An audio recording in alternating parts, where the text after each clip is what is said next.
Assalamualaikum warahmatullahi wabarakatuh.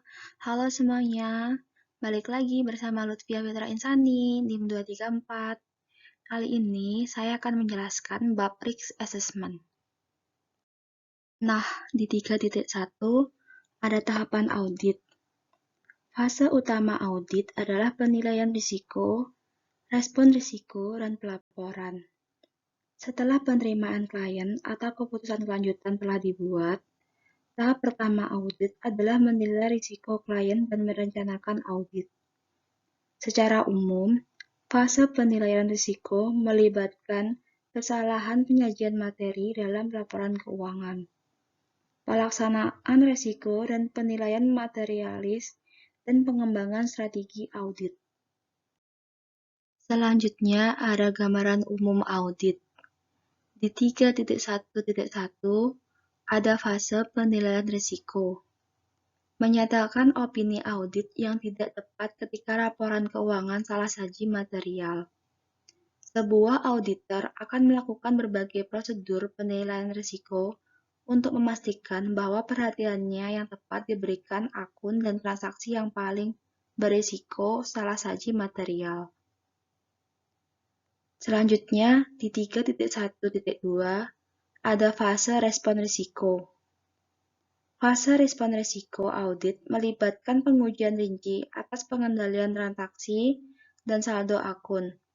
Jika auditor berencana mengandalkan sistem kontrol internal klien mereka akan melakukan pengujian kontrol.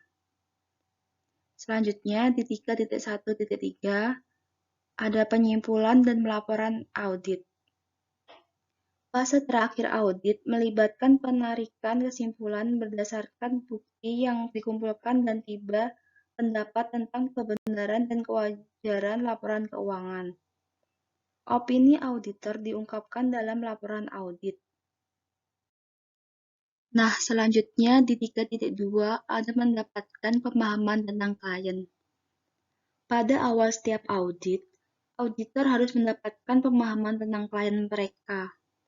Tujuan dari ini untuk menilai risiko bahwa laporan keuangan mengandung kesalahan penyajian material karena yang pertama ada sifat bisnis klien, yang kedua ada industri tempat klien beroperasi, yang ketiga ada tingkat persaingan dalam industri itu, keempat pelanggan dan pemasok klien, kelima lingkungan peraturan tempat klien beroperasi.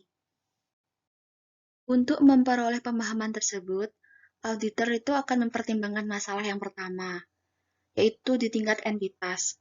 Auditor akan menanyakan pertanyaan tentang apa yang dilakukan klien, bagaimana fungsi klien, struktur kepemilikan klien, dan sumber keuangannya. Dan yang kedua, di tingkat industri. Di tingkatan ini, auditor itu tertarik dengan posisi klien mereka, tingkat persaingan di industri, dan ukuran klien mereka relatif terhadap persaingan. Auditor itu mengevaluasi reputasi klien di antara rekan-rekannya dan tingkat dukungan pemerintah untuk perusahaan yang beroperasi di sana. Dan yang ketiga, ada tingkatan ekonomi. Ketika memperoleh pemahaman tentang klien, si auditor menilai bagaimana faktor tingkat ekonomi mempengaruhi klien, kemajuan dan penurunan ekonomi, perubahan suku bunga, dan fluktuasi mata uang memengaruhi semuanya di perusahaan.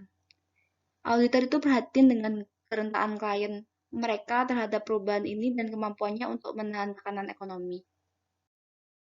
Nah, selanjutnya di 3.3 ada risiko penipuan. Selama fase penilaian risiko audit, auditor akan menilai risiko salah saji material karena kecurangan. Auditor dapat mengungkapkan bendera merah untuk meningkatkan mereka tentang kemungkinan adanya penipuan.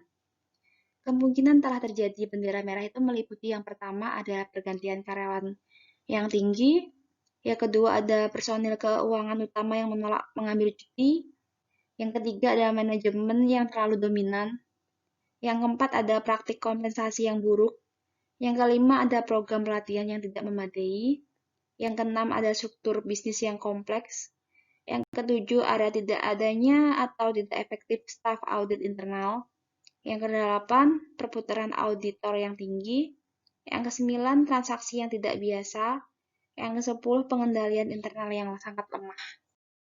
Nah, selanjutnya di 3.3.1 ada insentif dan tekanan untuk melakukan penipuan. Dalam menilai resiko kecurangan, auditor akan mempertimbangkan insentif dan tekanan yang dihadapi klien melakukan penipuan. Contoh insentif dan tekanan yang meningkatkan risiko penipuan yang pertama ada klien beroperasi dalam industri yang sangat kompetitif. Yang kedua ada penurunan permintaan yang signifikan untuk produk atau pelayanan klien. Ketiga ada keuntungan jatuh. Keempat ada ancaman pengambilan alih. Yang kelima ada ancaman kebangkrutan. Yang keenam ada kerugian yang sedang berlangsung. Yang ketujuh ada perhubungan yang cepat. Yang kedelapan arus kas yang buruk dikombinasikan dengan pendapatan yang tinggi. Yang kesembilan ada tekanan untuk memenuhi ekspektasi pasar. Yang kesepuluh ada berencana untuk mendaftar di bursa saham. Yang 11 ada berencana untuk meningkatkan hutang atau negosiasi kembalinya pinjaman. Yang ke-12 akan mendatangkan kontrak baru yang signifikan. Yang ke-13 ada promosi yang signifikan dari remunerasi yang berkaitan dengan pendapatan yaitu bonus atau opsi. Di 3.3.2 ada peluang untuk melakukan penipuan. Contoh peluang yang meningkatkan resiko terjadinya penipuan meliputi akun yang mengandalkan estimasi dan penilaian. Kedua, volume transaksi yang tinggi menjelang akhir tahun. Yang ketiga, jurnal penyusunan dan pengembalian yang sangat signifikan setelah akhir tahun. Yang keempat, transaksi pihak berelasi yang signifikan. Yang kelima, ada mekanisme tata kelola perusahaan yang buruk. Yang keenam, ada kontrol internal yang buruk. Yang ketujuh, ada pergantian staf yang tinggi. Yang kedelapan, ada ketergantungan pada transaksi yang kompleks. Yang kesembilan, ada transaksi di luar karakter untuk bisnis. Nah, selanjutnya ada sikap dan rasionalisme untuk membenarkan suatu kecurangan. Contoh sikap dan rasionalisme yang digunakan untuk membenarkan penipuan meliputi yang pertama, nada suara yang buruk di puncak yaitu dari manajemen senior misalnya. Yang kedua, ada penerapan struktur pengendalian internal yang efektif, tidak dipandang sebagai prioritas.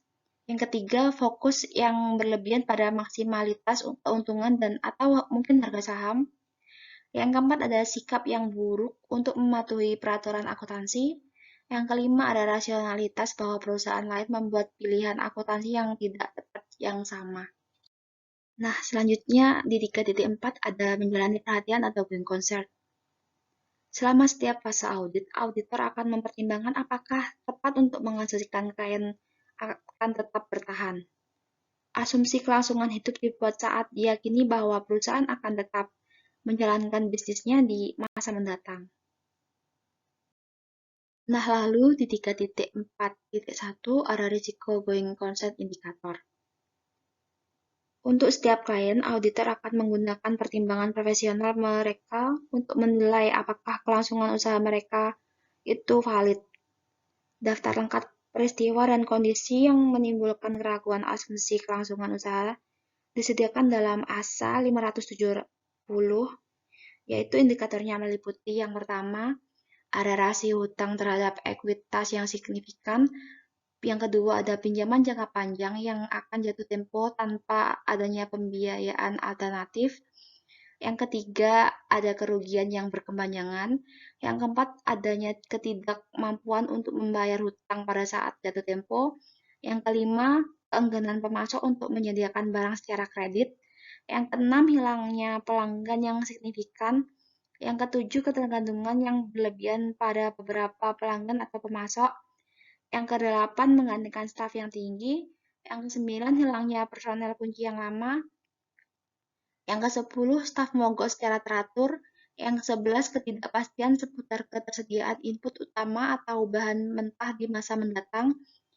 Yang ke-12, pertumbuhan cepat dengan perencanaan yang tidak memadai atau adanya auditing atau pendekatan praktis. Yang ke-13, prosedur manajemen risiko yang tidak memadai. Yang ke-14, sedang diselidiki karena ketidakpatuhan terhadap undang-undang. Yang ke-15, tertinggal dari persaingan. Yang ke-16, peningkatan persaingan yang sangat cepat. Yang ke-17, ada kekeringan berkepanjangan di sektor pertanian. Lalu di 3.4.2 ada resiko going concern atau faktor yang meringankan, yaitu meliputi yang pertama, surat jaminan dari perusahaan induk, yang kedua, ketersediaan aset non-inti yang dapat dijual untuk menyediakan uang tunai yang dibutuhkan tanpa mengganggu kapasitas operasi perusahaan. Yang ketiga, kemampuan untuk mengumpulkan dana tambahan melalui penjualan saham. Yang keempat, kemampuan untuk mengumpulkan dana tambahan melalui pinjaman. Yang kelima, kemampuan untuk menjual segmen bisnis yang tidak menguntungkan. Lalu, di 3.5 ada tata kelola perusahaan. Menurut ASX, tata kelola perusahaan terdiri dari aturan, sistem, dan proses dalam perusahaan yang digunakan untuk memandu dan mengontrol. Struktur tata kelola digunakan untuk memantau tindakan staf dan meningkatkan tindakan risiko yang dihadapi. Kontrol dirancang untuk mengurangi risiko yang teridentifikasi dan memastikan masa depan auditing. Pendekatan praktis kelangsungan hidup perusahaan. Lalu selanjutnya di 3.6 ada teknologi informasi. Mengevaluasi bagaimana teknologi informasi klien dapat mempengaruhi risiko. Saat memperoleh pemahaman tentang klien, auditor akan mempertimbangkan risiko yang akan dihadapi oleh klien mereka yang berkaitan dengan teknologi informasi. Teknologi informasi atau TI adalah bagian dari sebagian besar proses akuntansi perusahaan, yang meliputi inisiasi transaksi, pencatatan, pemrosesan, koreksi seperlunya, transaksi ke buku besar, dan kompilasi laporan keuangan. Risiko yang terkait dengan teknologi informasi termasuk akses tidak sah ke komputer, perangkat lunak, dan data kesalahan dalam program, kurangnya cadangan, dan hilangnya data. Lalu di 3.7 ada prosedur penutupan. Menunjukkan bagaimana prosedur penutupan klien dapat mempengaruhi hasil yang dilaporkan. Saat menyelesaikan laporan keuangan, klien akan menutup akunnya untuk memprediksi keuangan. Pendapatan dan pos pengeluaran harus mencakup semua transaksi yang terjadi selama periode keuangan dan tidak termasuk transaksi yang berhubungan dengan periode lain. Saldo, aset, dan kewajiban harus mencakup semua item yang relevan. Akrual harus lengkap dan kewajiban kontingensi harus mencerminkan potensi secara akurat dan lengkap kewajiban masa depan. Dari perspektif audit, ada resiko bahwa prosedur penutupan klien tidak memadai. Terima kasih telah mendengarkan penjelasan tentang bab risk assessment dari saya. Semoga membantu. Apabila ada perkataan yang salah atau pengucapan yang kurang tepat, mohon dimaklumi. Wassalamualaikum. Bye.